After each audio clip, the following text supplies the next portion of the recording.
ఇంట్లోనే పానీపూరిని ఎలా తినేసామో ఈ వీడియోలో చూసేద్దాం. ఇవైతే బయట చిప్స్ దొరికినాయండి. నేను తీసుకొనొచ్చాననమాట. ఇదే ఈ రౌండ్‌గా ఈ పూరీలైతే బయట తెచ్చినవేను. ఇక ఇంట్లోకి వీటిల్ని ఎలా చేసేసుకున్నామో చూసేద్దాం. ఇంట్లో ఉన్న కర్రీతోనే మేమైతే తినేసామనమాట. మా వాళ్ళు ఇంకా మంచిగా లాగిచ్చేసారు. అదెలాగో ఈ ఫుల్ వీడియోలో చూసేసేయండి. మరి ఇవి చిప్స్ చూడండి. ఫస్ట్ మంట పెట్టి వేశాను. ఇప్పుడైతే మంట తగ్గిచ్చేసి ఈ పూరీని ఇలా వేసేసుకున్నాను. పూర్తిగా స్టవ్ ఆఫ్ చేశాను. ఆయిల్ వేడిగా ఉంది కాబట్టి ఈ బాల్స్ అన్నీ ఇలా రెడీ అయిపోయాయన్నమాట. మన పానీపూరి చూడండి అసలు చక్కగా నిగనిగలాడిపోతుంది. ఆయిల్‌లో తేలుతూ వచ్చేసింది. మంచిగా ఇవి చూడ్డానికి ఓవెల్ షేప్‌లో అయితే ఉన్నాయి పానీపూరి బాల్స్. ఇవి వేసినాక రౌండ్ షేప్ అయితే వస్తుంది కదా! హ్మ్. ఇప్పుడు చూడండి ఇక దీనిలోకి పానీ ఎలా ప్రిపేర్ చేసుకున్నాము అంటే, ఇంట్లో ఈరోజు నేను చేసింది రసం. అదేనండి చారు అంటారు గదా!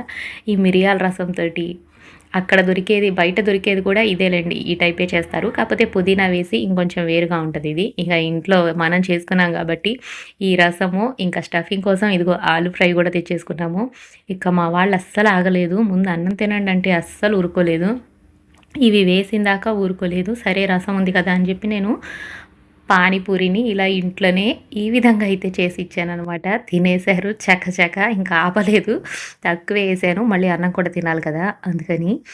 ఫస్ట్ అయితే ఇలా చారు పోసుకొని తినేసారు. చాలా బావుంది. పెట్టుకోవడంతోటి ది తినడం రాక సగం కొరక్కూడదు. పూర్తిగా తినాలి.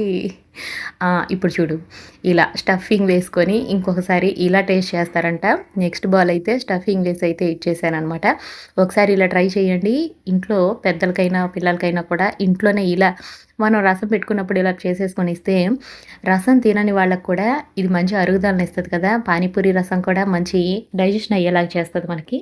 కాబట్టి ఇంట్లో మనం చేసుకున్న మిరియాల రసం కాబట్టి డైజెషన్ ప్రాబ్లమ్స్ ఏమన్నా ఉంటే పోతాయి. ఇలా స్టఫింగ్ కూడా వేసుకొని ఇంకా వేసిన 4 బాల్స్ అయితే వీళ్ళు లాగిచ్చేసారనమాట. చాలా బావుంది.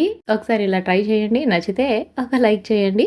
ఫస్ట్ టైం నా ఛానల్‌ని చూస్తున్నట్టయితే సబ్స్క్రైబ్ చేయండి. హోమ్ మేడ్ పానీపూరి ఎలా ఉందో కామెంట్ చేయండి. Thank you. Thanks for watching. Yummy.